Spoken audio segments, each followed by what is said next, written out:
Thank you, Greta. My name's Al Mitty. I'm a co-coordinator for Illinois for a World Beyond War, which is the Illinois chapter of the global organization World Beyond War. And I'm very pleased to see and honored to see Kathy Kelly in the audience, who is the president of World Beyond War. So welcome to all of you, and thank you for joining this event. Illinois for World Beyond War, along with Chicago Area Peace Action, are sponsoring this event as a tribute to the Reverend Dr. Martin Luther King Jr. and to show alternatives to violence. I also want to welcome folks from Nonviolent Peace Force and the Institute for Nonviolence of Chicago. Dr. King told the world that the question is no longer between violence and nonviolence. It is between nonviolence and non-existence. He called the United States the greatest purveyor of violence in the world and said, "We must stop now." Yet we continue to be the world's largest purveyor of bombs and other military equipment that are being used to slaughter people across the globe. And we're also the world's largest producer of firearms. Now it's my pleasure to introduce Chuck Lederman, who's been on our task force to help prepare this event. And Chuck is going to provide us with a few words from Dr. King.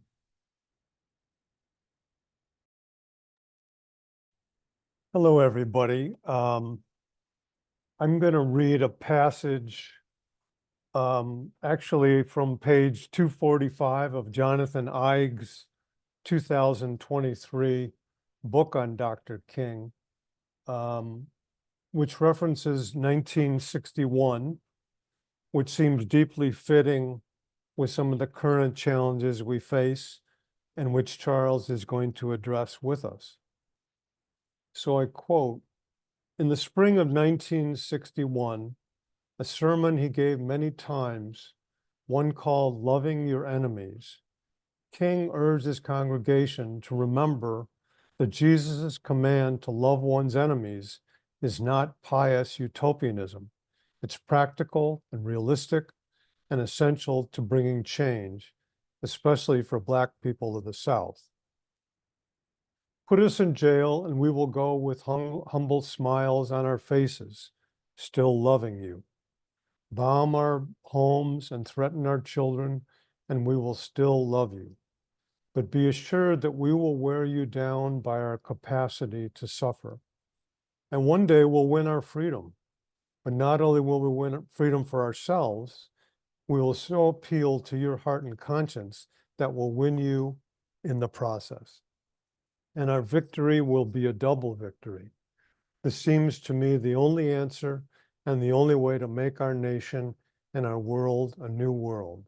Love is the absolute power." And Al, in preparing this, Al had reminded me to say that Dr. King was referring to agape, a form of love which is unconditional, sacrificial, and selfless.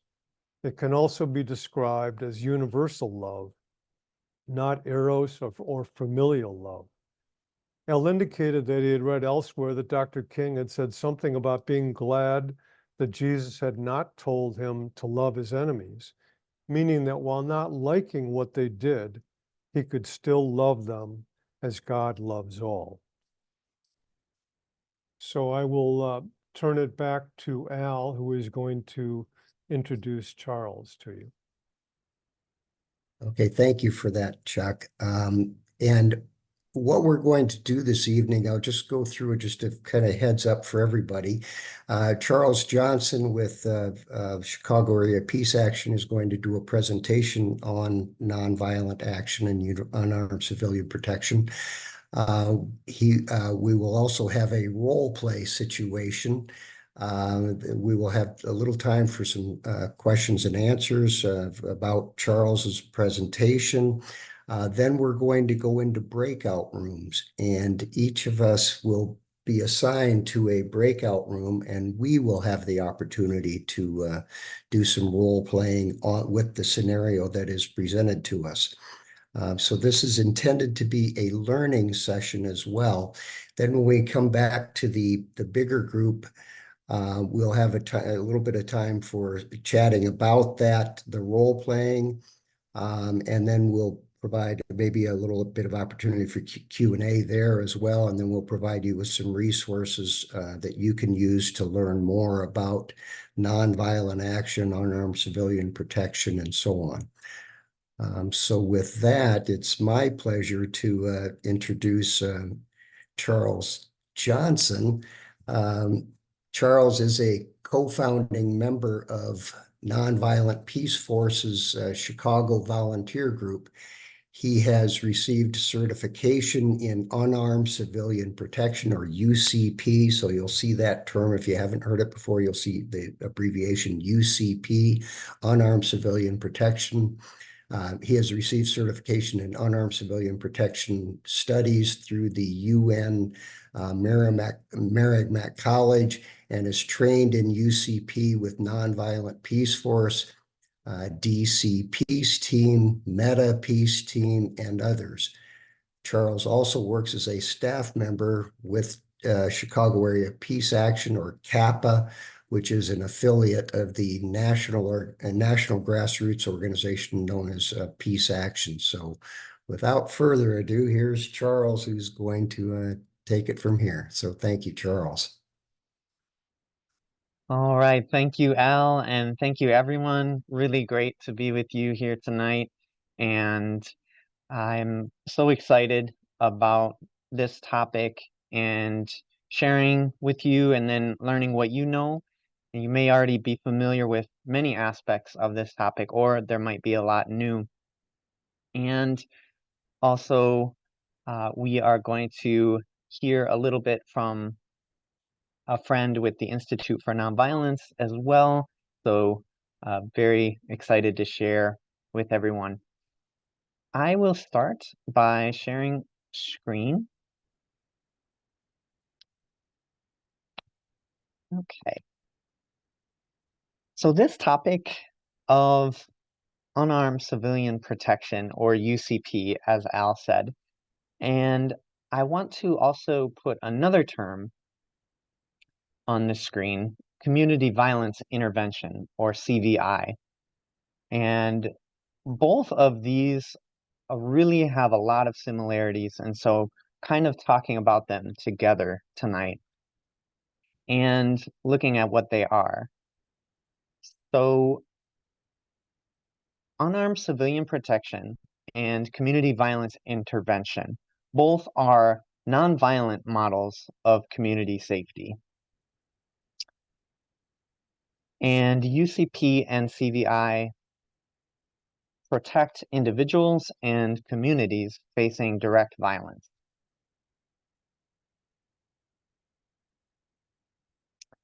A little bit more about UCP and CVI is that decades of this work has shown that these models' effectiveness compared to armed safety models are just incredible, despite having a fraction of the resources. And I have a link here that I can share with you later on the effectiveness. There are a lot of data from various orgs, professionally researched, showing how violence is reduced through these unarmed models, and more effectively in many, many cases than when we're using weapons and the traditional armed models.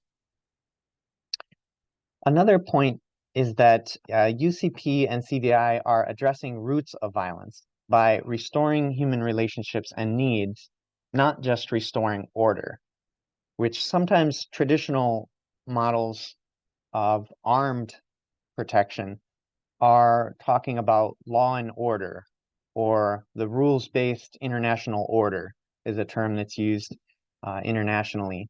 And that order, unfortunately, many times is just preserving a power dynamic where those with power and privilege stay in power and privilege. And so oftentimes that law and order, or that rules-based order, is not very compassionate at all. And UCP and CVI are complete alternatives to that traditional system. Looking at it in the US, UCP and CVI organizations are thriving already in numerous US cities, hundreds of organizations and initiatives. If you search this online and put in any major US city, you're likely to find a number of different groups. In Chicago, we have what's called the Communities Partnering for Peace Network, which is a network of many organizations. I think it's close to 20 organizations who operate in different neighborhoods of Chicago, and they do this type of work, that community violence intervention. The work is also led by local community members who are closely impacted by violence. So this is people from the neighborhood or from the community or from the conflict taking the lead, leading the strategy, and advising those who join in who are from the outside. And then these models often include aspects like community outreach, which is actually going out in the neighborhood in bright uniforms often, interrupting situations. It's also the behind the scenes, which is the support services, the grief counseling, and many, many other kinds of services that actually can address, again, roots of violence in communities. So now looking at that same thing globally, UCP and CVI models that are being used globally. And here also we see dozens of groups are practicing UCP in deadly conflicts all over the world. I saw a question in the chat about addressing the Palestine-Israel conflict, and so UCP groups have been active in Palestine, in Ukraine, in many, many, many regions and wars and conflicts that are in the news, but you probably haven't seen anything about UCP in the news. And also, you haven't seen the scale of investment in UCP that you see into sending weapons, militarism, but it is being practiced. The work, just as it is in the US, is led by local community members who are closely impacted by violence. The UCP-A, A stands for accompaniment, community of practice, was a wonderful global gathering of people who practice UCP and CVI from every region of the earth. I was fortunate to be able to go in October 2023 to that global gathering. It was in Switzerland, and basically met in person for 3 days just the most amazing people who are intervening in violence, who are doing it without weapons, and in their different contexts, from Indonesia to the Philippines to Colombia, to Ukraine, to all kinds of places, they share about how it looks for them locally.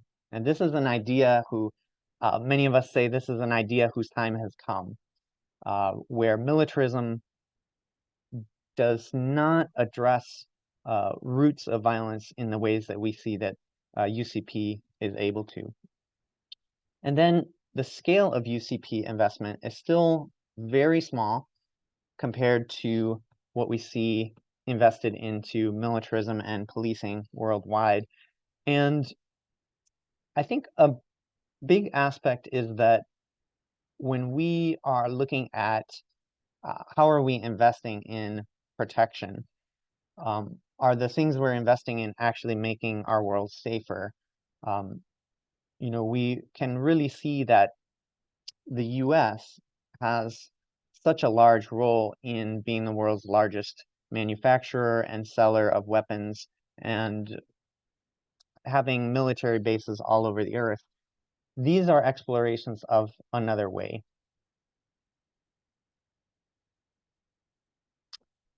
And some last pieces on why UCP and CVI before I'll take a small pause here after this. So again, why start investing in and giving attention to and putting in the newspapers and on TV these models? One thing is that these models offer a proven alternative to militarism and policing-based models. I'll just back up there. I think a frequent question, very valid question in people's minds is, if we take away some of these traditional models of protection, what's left? Who can you call?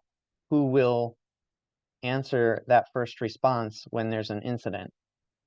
And these models are exploring that alternative. UCP and CVI models are also including everyone in our sphere of care and accountability. So it's about holding accountable those who have perpetrated, but it's also separating them from their acts. This is one of the Martin Luther King Jr. principles, is to resist the wrongdoing and not resist the person, and not try to dispose of those who have perpetrated, but to restore the human relationships. Another aspect is that UCP can break the myth that our only options in conflict are to either militarize or do nothing. Many of us might feel that when a conflict breaks out, a war breaks out, shelling, bombing, that only two options are to militarize and send weapons, or to do nothing. And these models prove that there's a million other tactics that are available to us. And finally, I wanted to look, since this is Martin Luther King Jr. Day in the US, and we celebrate this day of this incredible leader, we have the 6 principles of nonviolence that Martin Luther King is famous for producing these ideas, and you may be familiar with them. One thing I found interesting when I was looking at these again today was nonviolence is a way of life for courageous people. I was fitting in the UCP CVI into the sentence where nonviolence is, and saying UCP can be a way of life for courageous people. Those who choose this protection model, those who want to protect people but want to do it in another way, and are called to do this type of work or to support this type of work. We can say UCP is a way of life for courageous people. UCP seeks to win friendship and understanding. UCP seeks to defeat injustice, not people. UCP, CVI hold that suffering can educate and transform us. UCP and CVI choose love instead of hate. And UCP and CVI believe that the universe is on the side of justice. And I think, to me, at least from what I've learned and experienced so far, this is really a fit for these models that don't rely on weapons or the threat of violence in order to keep people safe or keep society safe. And with that, I want to just pause and oh, Al, also, I see you shared in the chat a great piece of information, is that the cost effectiveness of these models compared to what we spend on militarism, whether it's deploying soldiers or modernizing nuclear weapons or investing $1 trillion in an F-35 jet. All those expenses are unnecessary when you change your lens toward UCP, and you can see that for a lot less money, because it involves a lot less destruction and planning for destruction and defending yourself from the destruction you're doing, that this model also is much more sustainable cost-wise and human-wise. So with that, I do see that our friend Tavares Harrington from the Institute for Nonviolence Chicago has joined us, and this is when I wanted to pass it off. So Tavares, can you hear me? Yes, how are you doing? How are you doing? Wonderful, thank you. I'll stop my screen share, and Tavares is so kind to join us here today to present a little bit of information on how this model looks as practiced at the Institute for Nonviolence Chicago in his experience of what this work looks like. So Tavares, if you can take it away, please. Okay. Hi, everyone. My name is Tavares Harrington. I work with the Institute for Nonviolence Chicago. I'm the Austin Outreach Supervisor. I've been with the Institute for Nonviolence Chicago since January of last year. In that time, I came in as an outreach worker, and then I've worked up to be a supervisor now of outreach. Starting out, just giving you first I want to say happy birthday to Martin Luther King, because we came on his day or whatever to come together in peace and a message for peace. So I wanted to say happy birthday for him. But starting out, the key things that you need to be successful with outreach would be LTO, and that's I don't know if anyone's familiar with it, but it's called license to operate, and that is for most of the individuals that's like from a certain area or affiliated with a certain group. They'll have a license to operate in that area. Another thing you would need is hyper locality, which is hyper local, meaning that you know who are the key players, you know who the businesses are, the business owners in the neighborhood, you know who's the pastor, who's the churches, and that's being hyper local to your area. We work, like I said, we work the Austin area, which is one of the biggest areas in Chicago.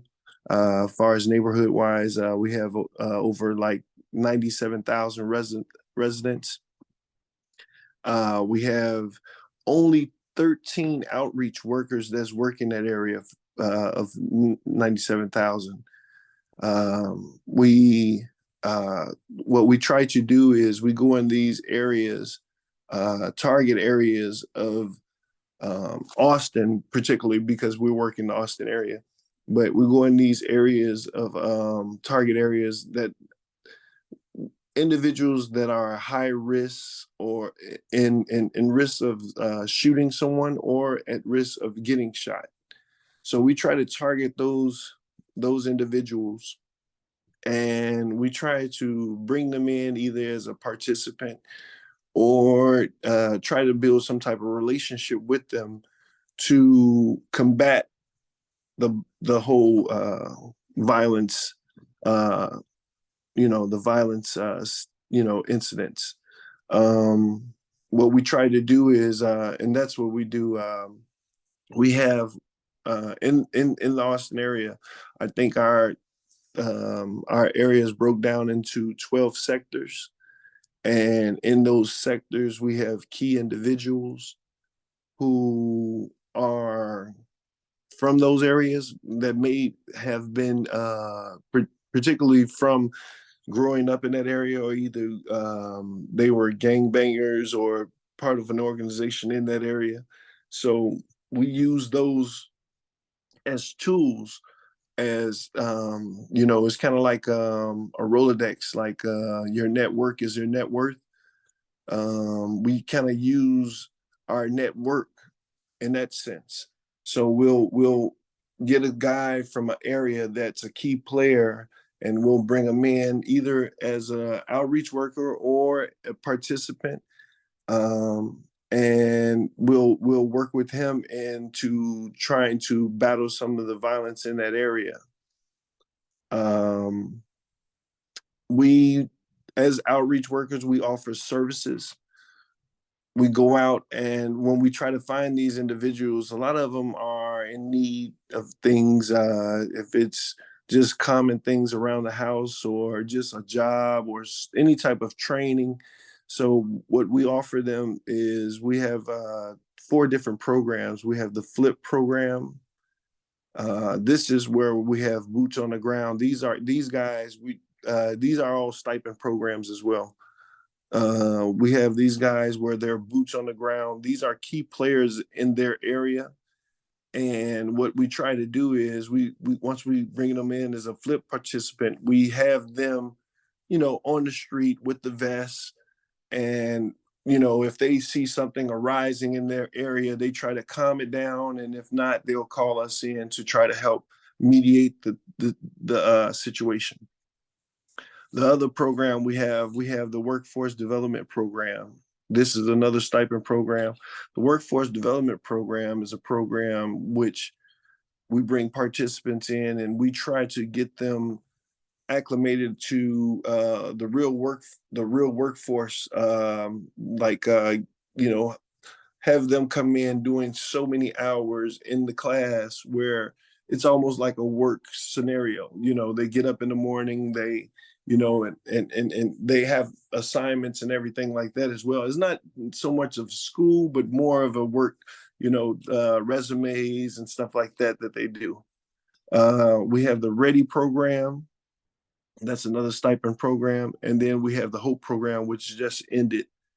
All of them programs are stipend programs, as well as because we do like a wraparound services. So what we'll do is we'll let's say it's an incident where someone has been shot. We'll go to the scene, and we'll take pictures of the scene and everything, and we'll try to gather information at that scene. And if we we might get the right information, or might even make a connection at the scene, but we still go to the hospital as well. And what we try to do is we try to make a connection with the family or friends, in a sense of helping them, but as well as trying to make sure we could calm the situation down and mediate it where it won't be any retaliation. So we'll try to get a relationship established. Most of the incidents that happen in these areas, we're strong in these areas because we'll have key players from those areas. So when an incident may occur, what we'll do is we'll have the guys that's one of the workers that's from that area or sector respond to the incident and make the connection. And once he makes the connection, he'll connect them to victim services. Victim services is another aspect of outreach.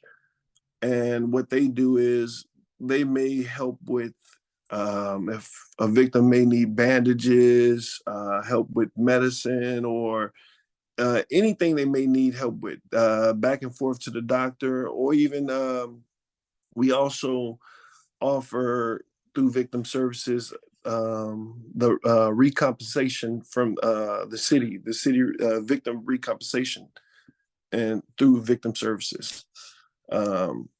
As well as victim services, we have case management.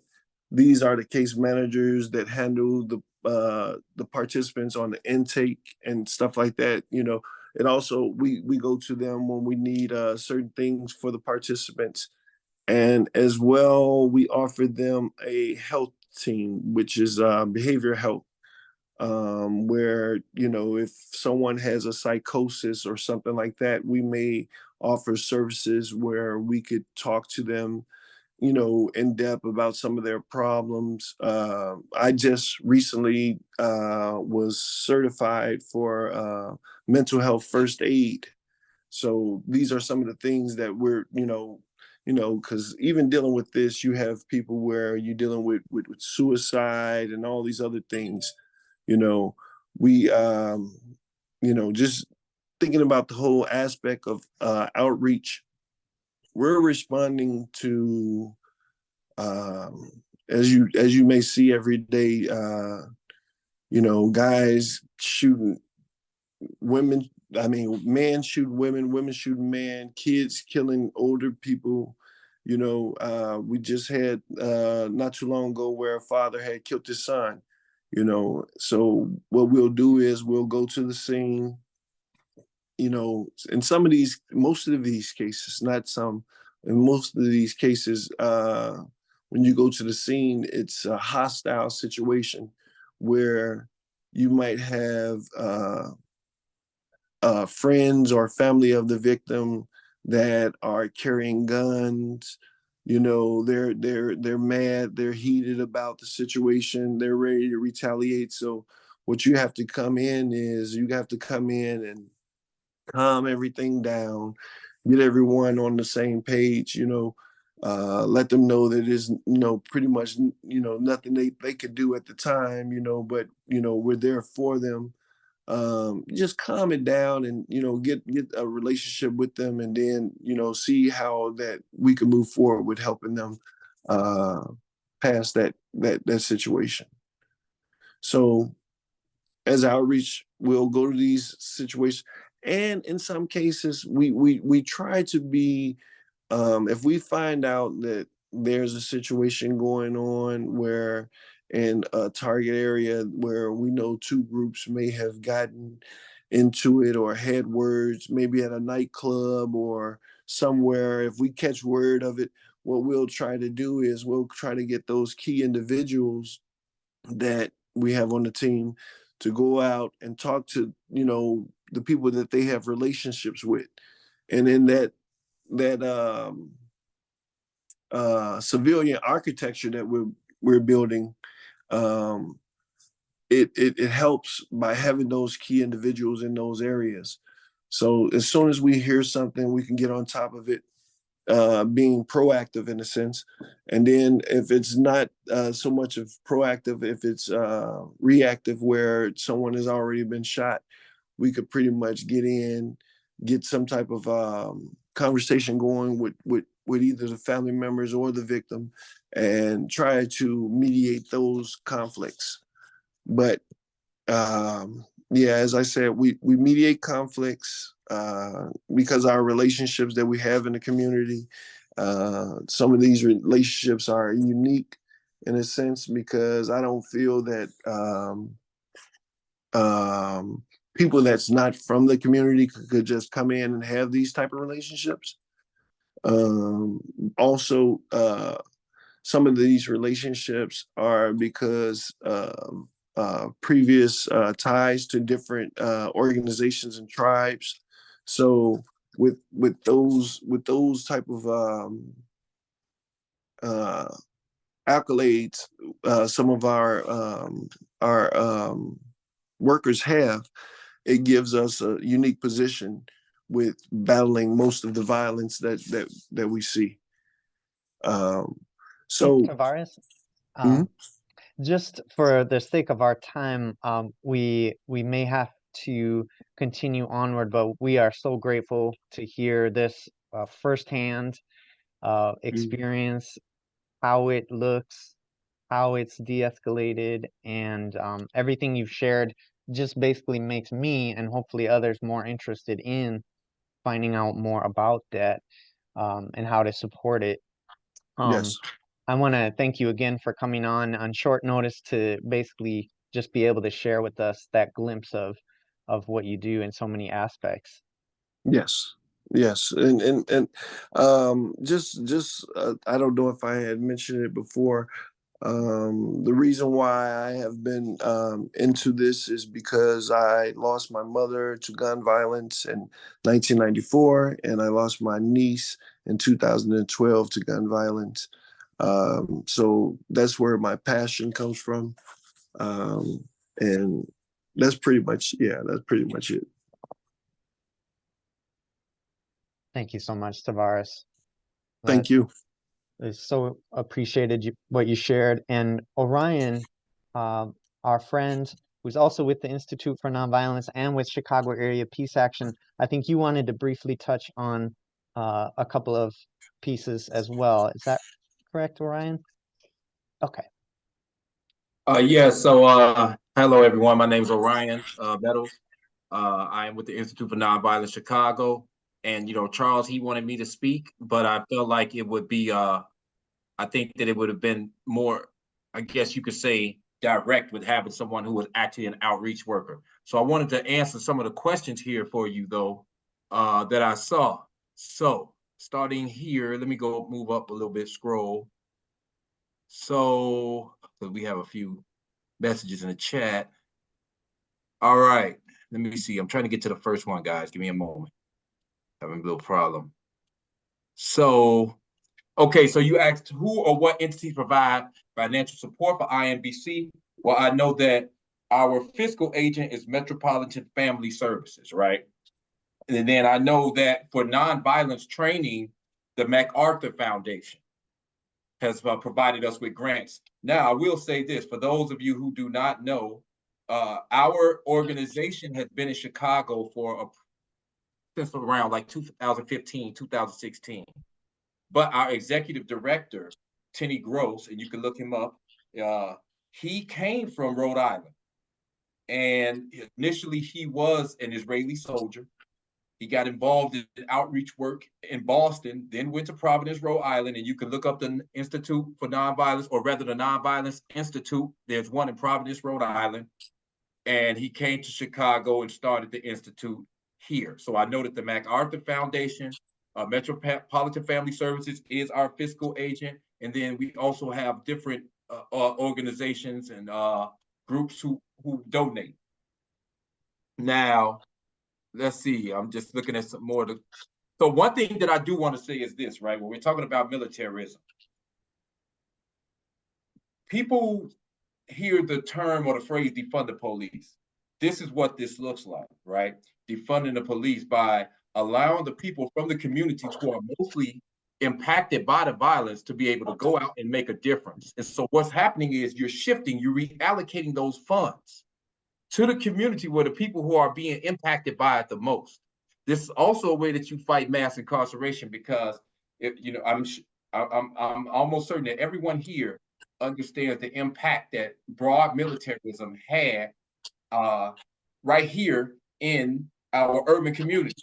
When we're talking about what happened during the Reagan-Bush era with Nicaragua and so forth, and then how the guns and the crack cocaine, or what issued in the crack era, how that was used to fund that war that was going on down there, right? So this is a way also to combat mass incarceration, because as a result of that, we had a lot of gang violence that ended up occurring as a result of the drugs that were brought here to fund that war, then the military weapons that were brought over here, and then those laws that were used at the time to justify incarcerating people that came from Black and brown communities.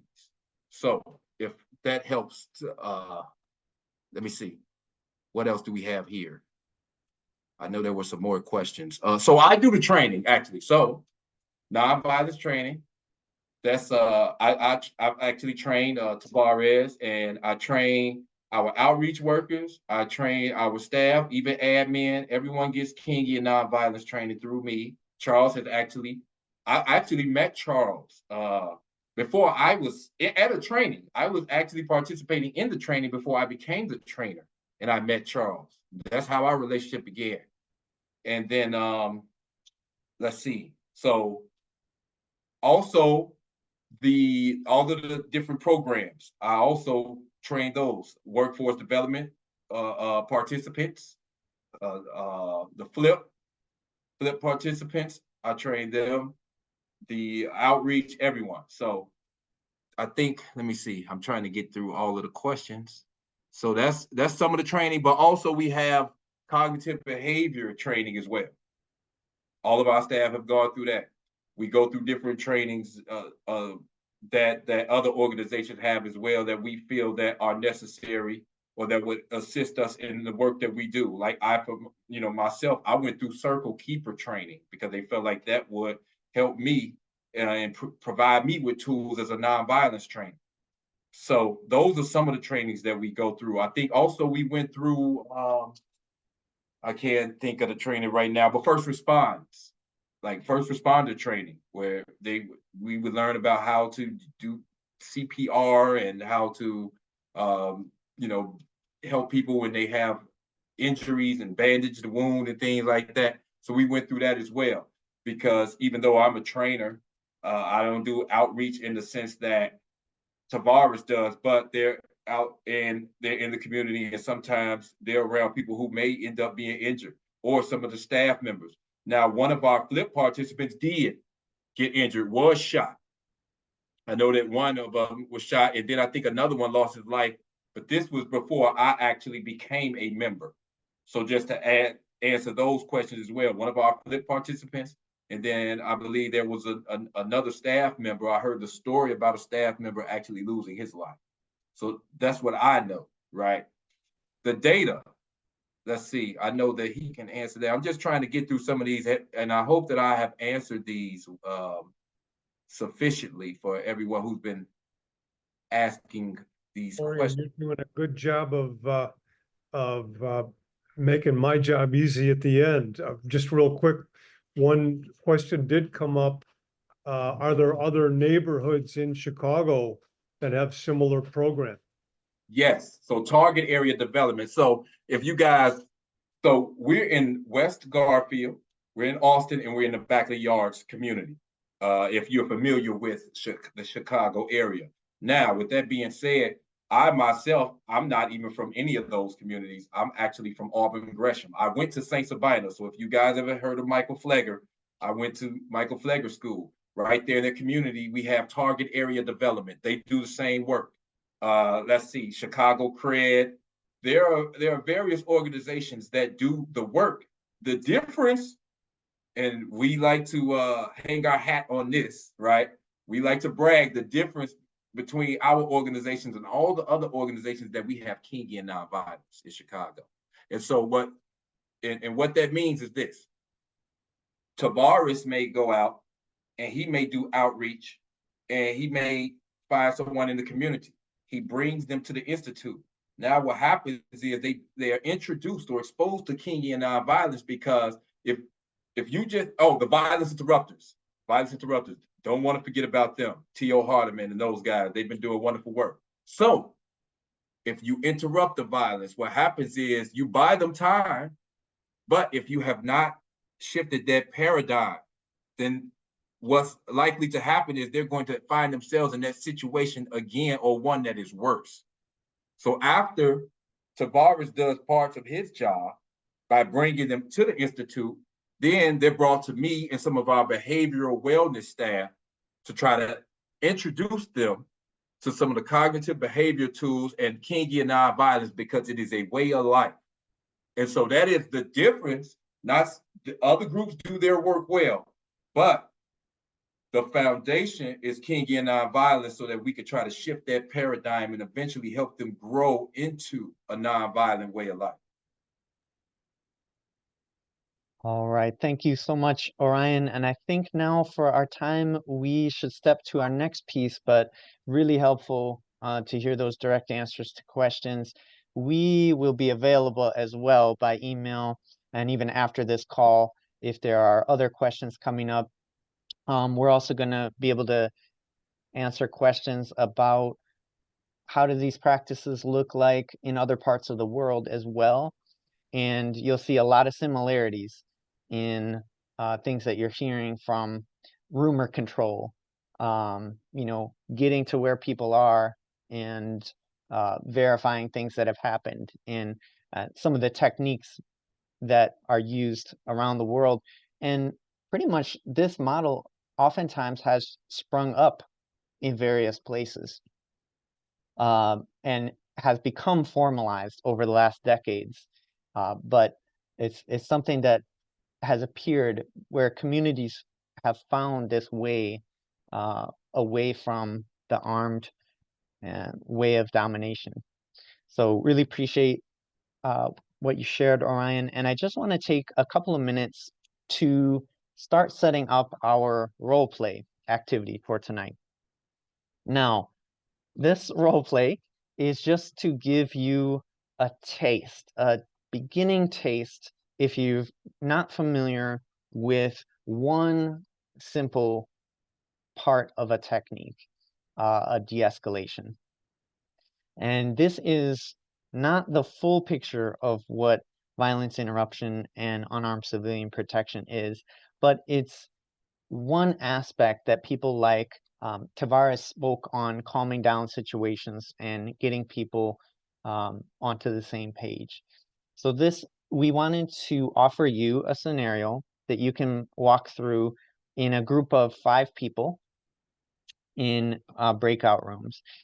Now, first, we are also going to model this for you so you can see a picture of 4 of us are going to model this role play and kind of give you a taste of how it can look. But why would we practice this? We may think, well, this work is really important, but I'm not engaged in that work myself. However, living in a society like the US, with all the violence that is built into our entire system, a lot of people find that you can encounter violence any day of the week. It can find you. And if you're living outside of the US and you're on this call or listening in, you know, how do you de-escalate a situation that's happening right around you instead of needing, sometimes we seek that outside, maybe armed force to come and de-escalate situations, but we actually have a lot more power than that ourselves if we just start down that path. So that's kind of the goal with what we're going to try to do here. And just want to ask our facilitators, Greta and Al, do we see Janet on the call with us yet? Yes. Oh, okay. Hi, Janet. I'm here. Oh, Hi, great. Charles. Great. Okay, well, I want to just share screen and explain what you're about to see from us, and then see how we can play with this aspect of de-escalation. And we're not going to hit all these methods that UCP is built around, but we want to focus on when you're being present in a community. It might be your community, or you might be partnering with people and be asked to join a community. What can a de-escalation skill look like? I have learned from some of the practices that 2 ingredients can really be key when a situation sparks off in an escalated way. If you are there and your presence is able to be calm, now that would be maybe requiring that you have assessed whether this is a situation you can intervene in or not. And not every situation may be a situation where you're ready to do that, and that's okay. But if you see a situation sparking off, it's escalating and someone's in danger, for you finding that inner calm, and then also you're non-threatening because you're not armed, you're not wielding a weapon at the other person, at any of the people in the situation. So these 2 things are kind of a magical combination, because it's unusual for someone to be both calm and not a threat in an escalated situation. And then practice. Here's a picture of a group of people. I believe this is the group WatchGuard, who are a group out of Bronzeville in Chicago. And they actually do practice and training on de-escalations and escalated situations. So all of us in this call, we may have different levels of training and experience with this, but even if you're a beginner with no experience in it, it's possible to just step your foot into it and try out what would that actually look like if I was de-escalating. Also, you may have experience from de-escalating your family or your sister or grandchildren. So most of us have already done de-escalations in our lives, but now it's just we're raising the level of this by introducing a weapon into the situation.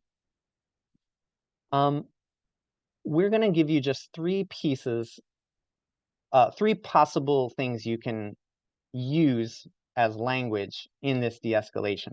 And so you can, we'll give you these for you to look at and just try any of them. You can also try other things, but these are just three possible basic pieces that you can try in your role play. So one thing is just introducing yourself, saying, "Hi, I'm Charles. Is everything okay here?" That's kind of checking into the situation.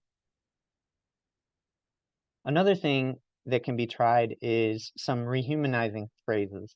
So that can involve things like, "I hear you, no disrespect. Let's keep things safe." And then a third piece that you can try out, you can try one of these or all three of them, is a distraction. That's a sentence that's just taking the situation to a different direction. "I need some water. Do you want some too? You know, where's the McDonald's? You know, do you live here?" Just various things that can pull the energy away from this escalation toward a different direction that the people are not expecting you to take it. So these are the three kind of basics that we're working with, and we're going to demonstrate this for you.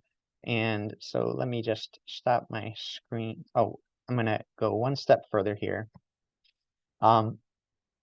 What we are doing for the role play is going to be 4 roles. And the 4 of us, my colleagues, John, Janet, and Kate, and myself, are going to model this in these 4 roles. Your instructions then are, after we model this for you, when you enter into your room, is to introduce yourselves to your fellow breakout mates and choose each other's roles, one being a family member, one being an armed aggressor, and then 2 of you being unarmed protectors. Why are there 2 unarmed protectors? Because we're treating this as a buddy system. So imagine that you are patrolling your neighborhood as an unarmed protector. You're in a bright vest, but you also have that buddy with you. So you're not alone in this. Then we're going to, this is our context for this little role play. An armed aggressor is threatening a family near a park, displaying a knife, following the family as they move away from them. Unarmed protectors who are patrolling the area arrive and decide to make an intervention. So to play this role, imagine you're from that neighborhood, you're patrolling, and you come upon this situation. That's the situation, and then give yourselves 5 to 8 minutes to play this scene through. And I'll just hit again those 3 basic techniques that we gave you. One is just checking in, see where that takes you. Maybe that will anger the aggressor, or maybe that will distract them. Distractions can also be just a simple phrase like, "I want some water." And then again, rehumanizing the aggressor, little phrases like we showed you there. So with that, I believe we are ready. If John, Janet, and Kate, if you'd like to unmute.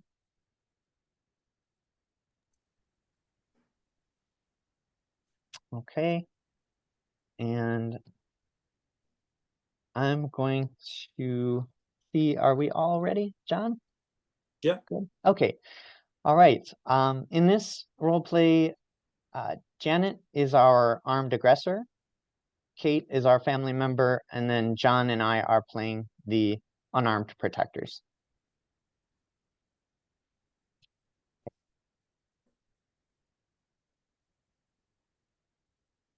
And Janet and Kate, you can get us started whenever you're ready.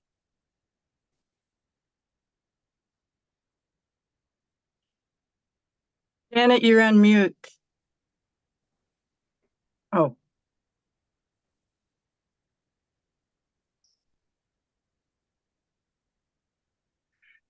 Greta, can you unmute Janet? Let me see. Let's see. Is that Janet Ryan? Yes. Okay, let's see here. There you go, Janet. Thank you. I guess I missed that little window where you could do it.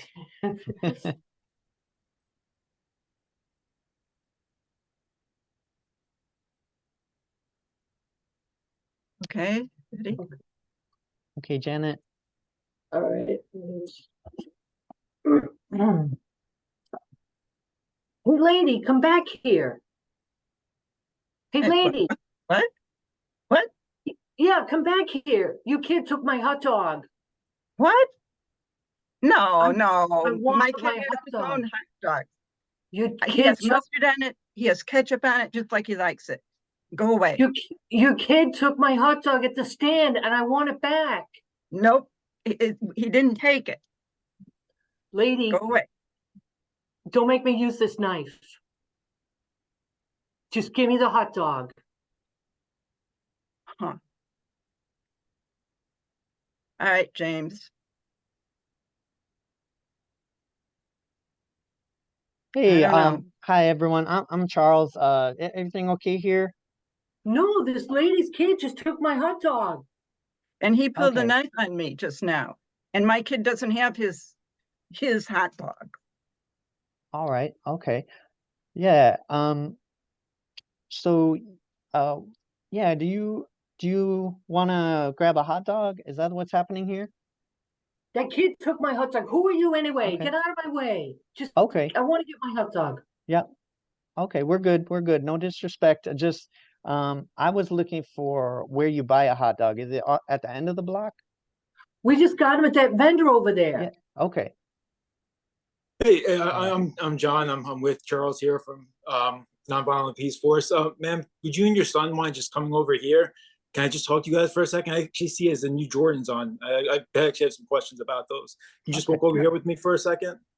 All right. Yep. And yeah, and I see you got the knife there. Is everything okay? Yeah, Or- back up. Don't get so close to me. yeah. Okay. We're good. We're good. So do you are you in the area here? Because we just Yeah, I came live over here. from Ashland.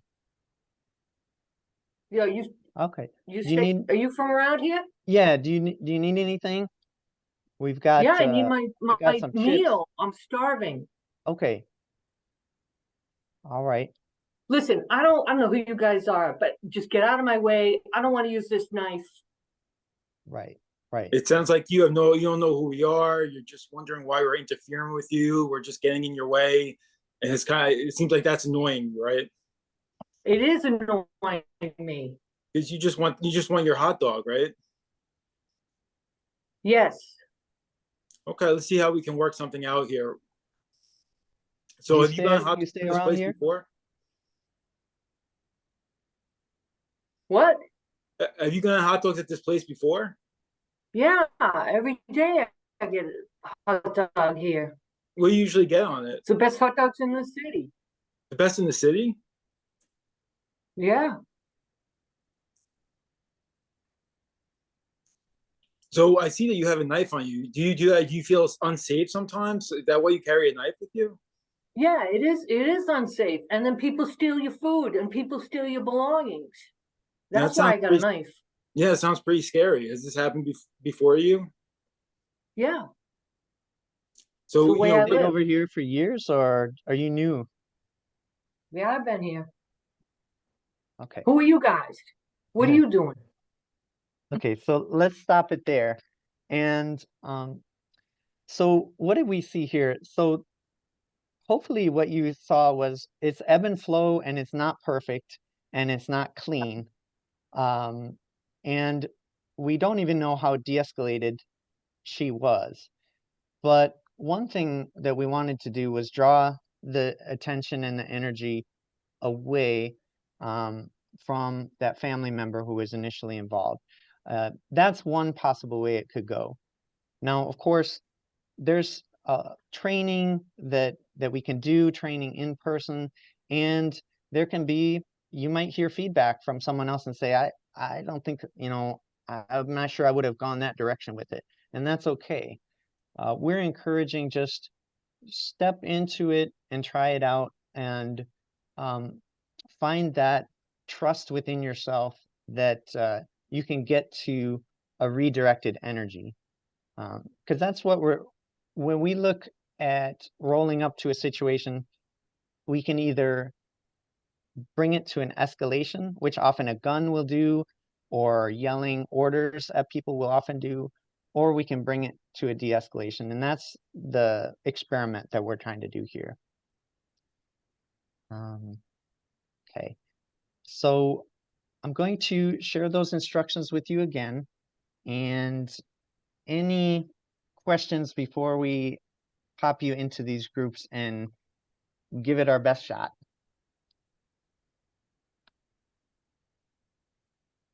Question, Charles, do we just we each assume one role for the entire role play, or do we switch roles, or what's your expectation there? However you would like to do it. If you're finished in 4 minutes and you still have time to try it again, please switch roles and try it again. Or if you use up the whole time on it, that's okay too. We want you to feel the awkwardness and the challenge and the I have to think on my feet, but I don't know what to say to what she just said, and just kind of getting your feet into that water. And then we'll bring you back at, is it 8:20 that we're bringing people back? Yes. Greta? Okay. If you could just put the instructions on the screen one more time for us. Yeah. And I'm also putting them in the chat and on the screen. Okay, perfect.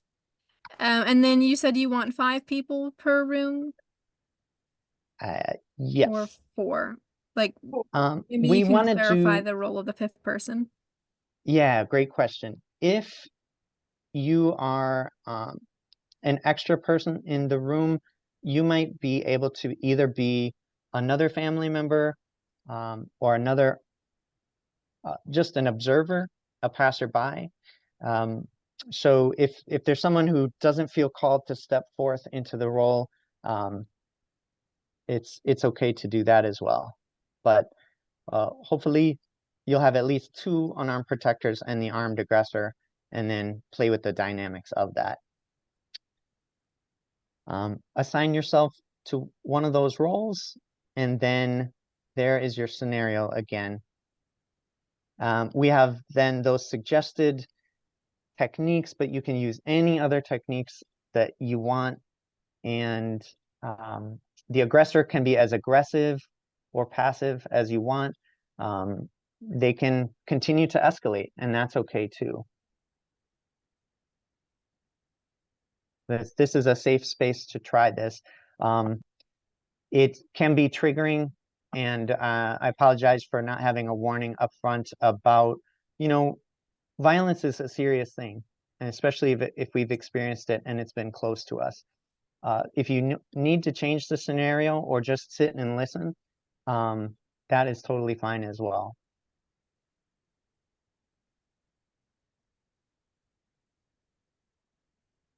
And with that, if we are clear, we will head into our rooms. The instructions are in the chat, so if at least one person in your room is able to access that link, you should be able to see this full scenario again. Okay, great. I'm opening the rooms now. So everyone, you should be able to go into your room, and you should be able to unmute yourself in your room. And if you're having any problems, just unmute yourself and let me know. You should see a blue button on your screen inviting you to join the room. Everyone, thank you for coming back into the main room. And thank you, Greta, for facilitating our breakout rooms. So we just want to give you a couple minutes, anyone who feels called to share on anything that excited you, challenged you, concerned you. All of that is fertile ground for learning and figuring out new ways and checking in with others. So we've got about 4 minutes for sharing of that kind. Does anyone feel called to share something that stood out to them from their scenario? And if folks could use the raise hand feature, that would be the best way for us to identify you and call on you. So you can click from the reactions tab at the bottom of your screen, click the raise hand, and then we can call on you. Thank you, Greta. And I did see one raised hand from Catherine. And will people be able to unmute themselves? We'll need to just hover over and unmute them. Oh, okay. Right. Do you want to do that, or I can do it if you want me to? Yeah, if you could. I'm Okay. sorry. Yep. I'm not Okay, seeing Catherine, you it. should be able to now.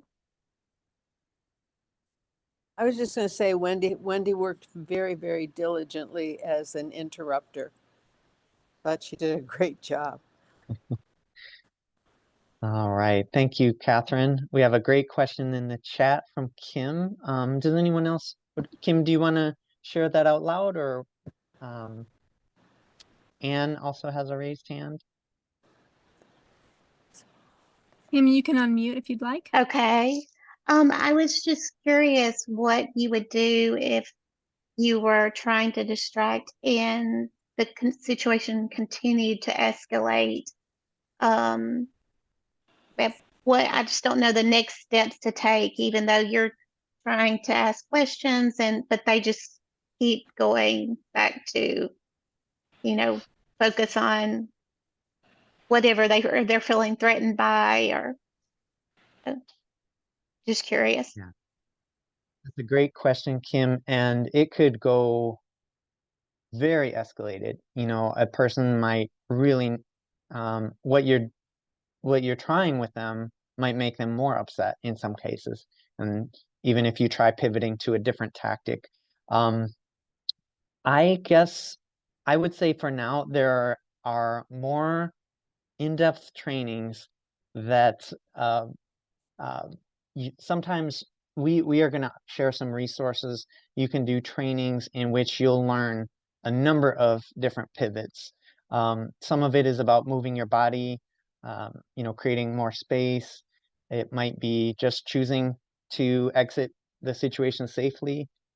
As long as the person who you feel is most targeted is, has a safe exit.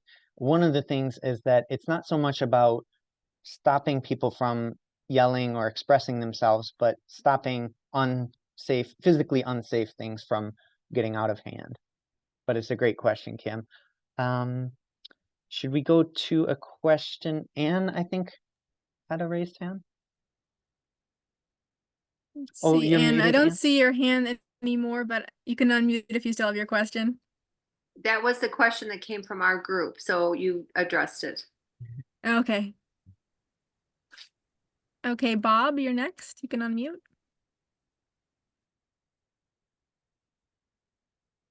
Thank you very much. We had a great group, and David got really fired up, and he had a knife, and he was really mad about that hot dog being gone. And we worked really hard at it. The three of us did together, and ultimately David kind of conceded and said, "Okay, all right, okay, we can go get another hot dog." And when that happens, does the facilitator encourage David to put his knife back in his sleeve and pop it down in his pocket? Yeah, that would definitely be one approach you could take if you thought it had reached a point. Sometimes there's kind of a release point where a release of tension happens, and you can tell that the person's not as escalated as they were. If you feel safe asking them to do that, or they may just naturally, it may be at their side now. But it's another great question. You don't want to re-aggravate the situation. And some of these questions could have different answers based on a different person's experience as well. Charles, if I could just bring in one question that had been in the chat where it had not been responded to, and I think it might be relevant for several people, and that is for people that are not living in the particular neighborhoods where these programs are occurring. What are some ways that people can be supportive to these initiatives? I would like to pass that question to Orion. Would you like to address that one? So obviously, donating, and volunteer work. You know, you could possibly volunteer. We've had people ask. I don't know what the capacity is, but you could actually do that. But the thing about it, well, when you're talking about domestic, obviously. So yeah, I think that that's the best way. Is like volunteering. We actually do have interns that come from Rush, from other organizations that have been able to contribute. So if you know someone who's interested in it and has a skill that we could benefit from, then they could possibly ask, if they could volunteer. There are some people that were at some of our trainings, or when someone was presenting from the Institute, and then they inquired how could they get involved, and that's how they ended up becoming part of the work. Some of our people that are doing CBI training with some of our members and some of our staff, they started out just listening to a presentation. They wanted to know how they could be involved, and then there it was. And so that's a way. And I wanted to answer a couple questions quickly that I saw. So it is a 501c3. I saw that. Who are some of the members? Someone asked. So for CBI, the people in the community, because as Tavares says, you have to have an LTO license to operate. So that means that a lot of the people are from the community. They were either victims and or perpetrators of violence themselves. A lot of our people have been incarcerated and were affiliated, many or some high-ranking members in the gangs, because you have to have that respect. You have to have that trust. And since they know that they come from that background, they come from the community, they are willing, or they are more willing to trust them, because they know that they themselves have been impacted by oppression, but also they know that they come from an experience of knowing that the police or militarism, the law enforcement, is not their friends. So they're more inclined to come to them because they know that they're from the community, and they know that they have been negatively impacted by law enforcement. And we also have a program called College Unbound. What that is it's a program out of Rhode Island that allows some of our staff members to achieve a higher education, so that they can either be promoted in the work that they do, or they could take that, because they get a bachelor's degree, they could take that education and then they can go on and decide to do something else with their lives if they choose to. So the Institute invests in that. Now, I actually a student at Northeastern Illinois University, so, but I don't know the exact numbers, but the Institute actually does invest in the education of the staff members who are choosing to attain a higher education. And some of our people that were part of the FLIP program, workforce development, and the HOPE program, which is a reentry program, have gone on to actually become staff members who started out as participants. So I hope that I answered as much as I possibly could in this short time span.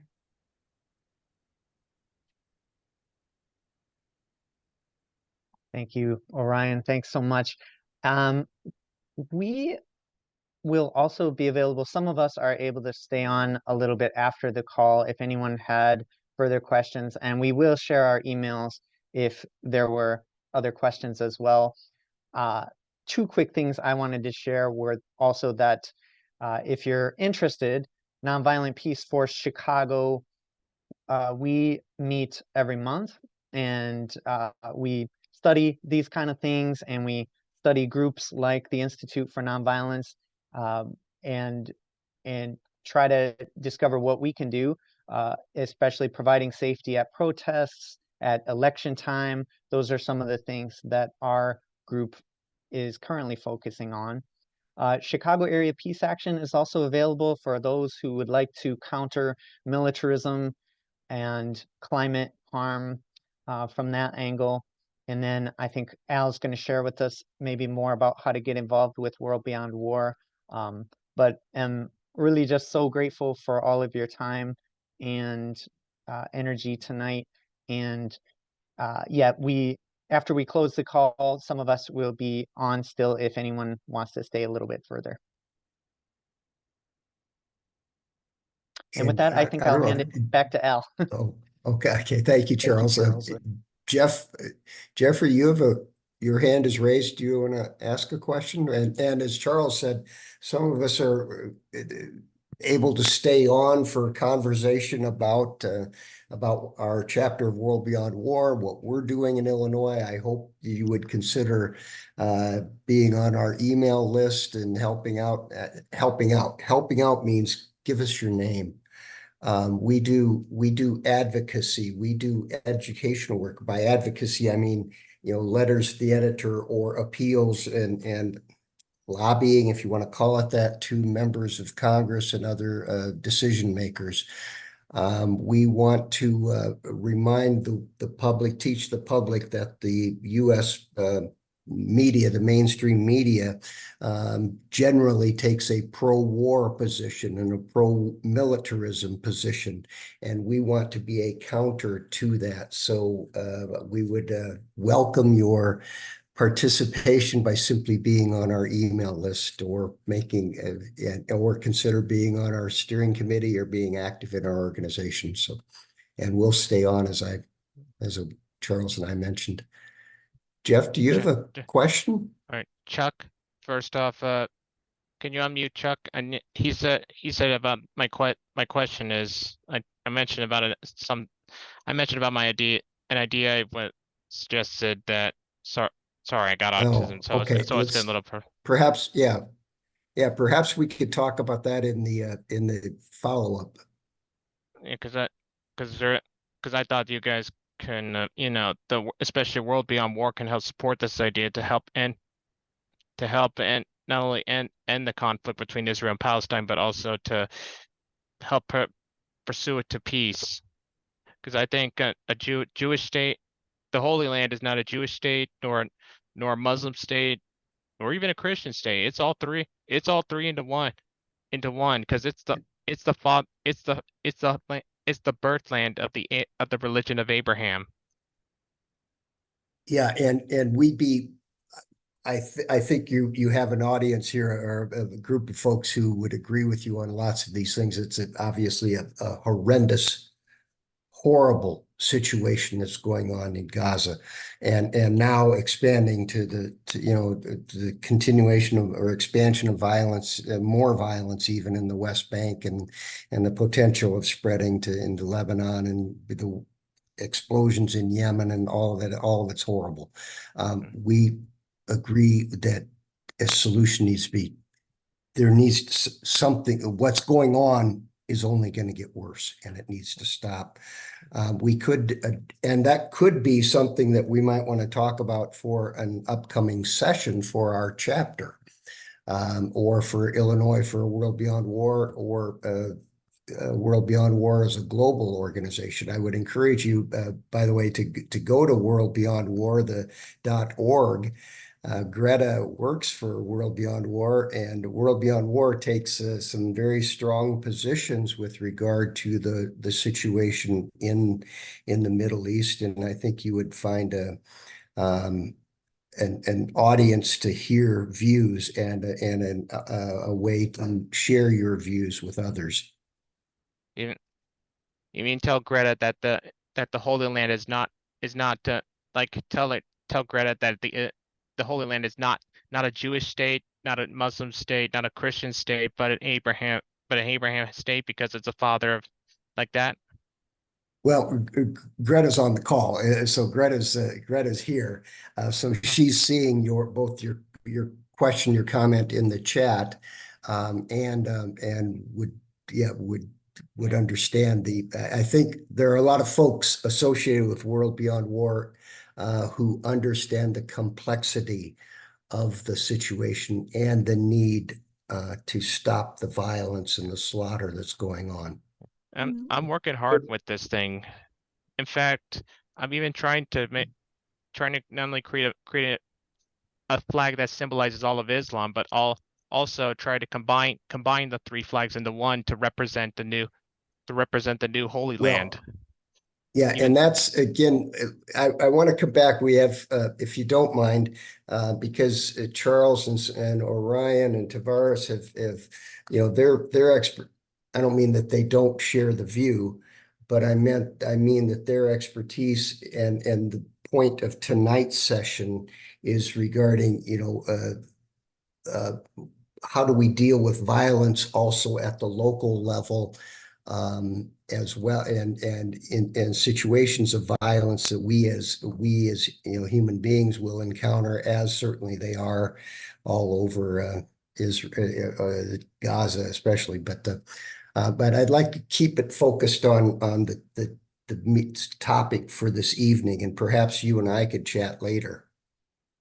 Well, maybe, I guess I'd like to just share one of the things for people that have remained on, is that we want to invite people to share ideas that you have that you might want the chapter to address in a future event like this. So we're a new organization, and we're interested in representing the broad variety of concerns within the state of Illinois. So feel free, if you wanted to post that in the chat or share that as we continue dialogue.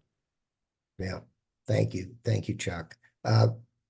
Charles had his hand up earlier, and then Orion also has his hand up. So Charles, go ahead, please.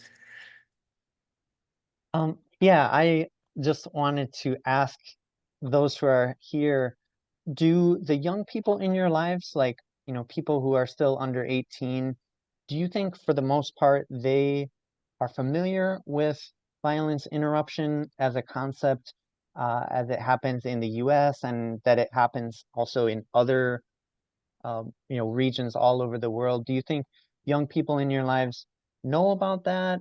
Because our young people can so easily get caught into a system of getting into the military.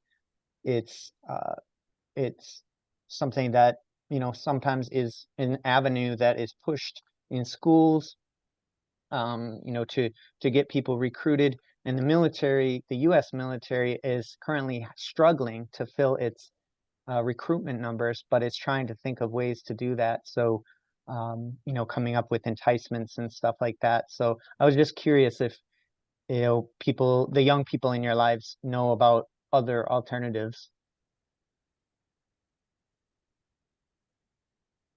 Or if they don't know, maybe that's what we need to share more with them.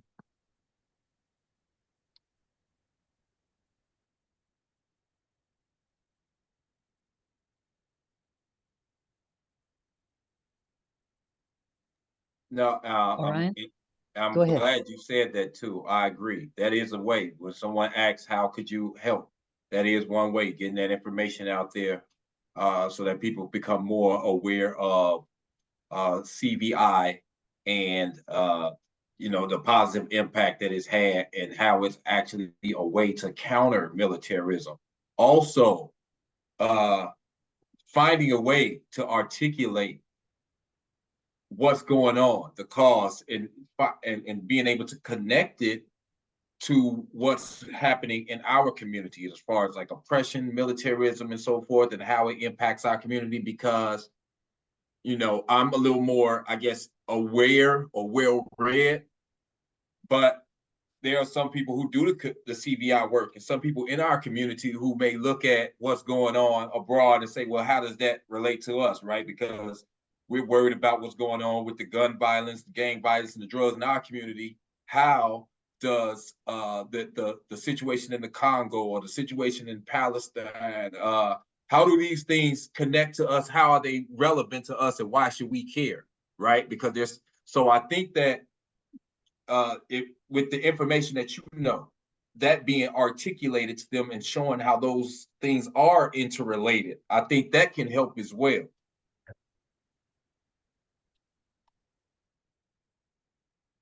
Yeah.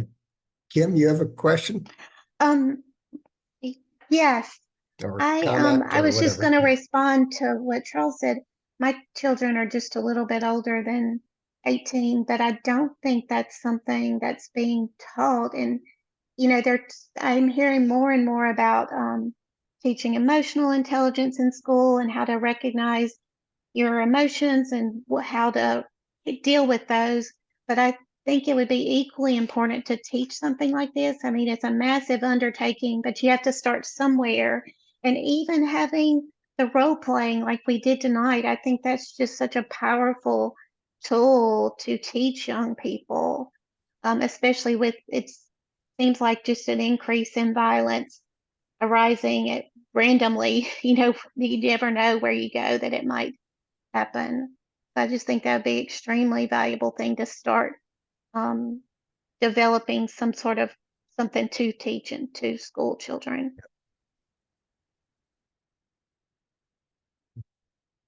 You're seeing some heads nod, yes, in agreement with you.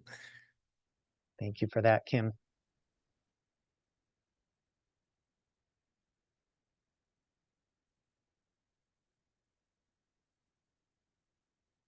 Other comments, questions? We hope you have enjoyed this, and thanks to all of you for hanging on afterwards. Thanks to Charles, the folks you got, John, and who else do we have here? John and Kate, and we're Janet. missing one, Janet, yeah, for their help in the role playing. That set the thing. It really was helpful to me as a novice in this to see how you dealt with that. And Charles, I know from conversations you and I have had, you have had personal experience with this and dealt with it in a very courageous, to my way of thinking, a very courageous and effective way. Thank you, Al. So, well, thanks to all of you, and thanks also to Dr. King for he didn't personally create all of this, but for the inspiration that he's been, and for the example that he gave to the world, and that he continues to give through his spirit to the world for through Kingy and nonviolence, and to show us that there is a much better way than the way we're going. So, oh. It is kind of interesting to me that when all is said and done, the only human being in my lifetime where a national holiday was created was Martin Luther King. And it seems like that speaks to something very intimate and universal that he was able to tap into, and still does for me. When I hear Democracy Now!, when Amy Goodman will have excerpts from Martin Luther King's speeches on this day, I continue to cry and be moved by it. And that's just interesting to continue to notice what really impacts my heart deeply. So it's been nice to be a part of this. Charles, I thank you for your efforts and bringing other people into this conversation to expose us to some of these efforts. So. Thank you, Chuck and Al and Greta, and thanks also again to Varis and everyone, John, Kate, and everyone for the great questions. And look forward to, continuing to create this world that we want to see. Thanks, everyone. And Jeff, if you'd like to, I can stay on for a bit if you'd like to talk for a little further. Jeffrey Barkdahl. But thanks to everyone else. Greta, can I stay on? Yeah, I think we'll end the Okay. recording now. Thank you again so much, everyone. Okay. We will send out an email with the recording and the follow-up links and all of that so we can be in touch. Thank you Okay. so much.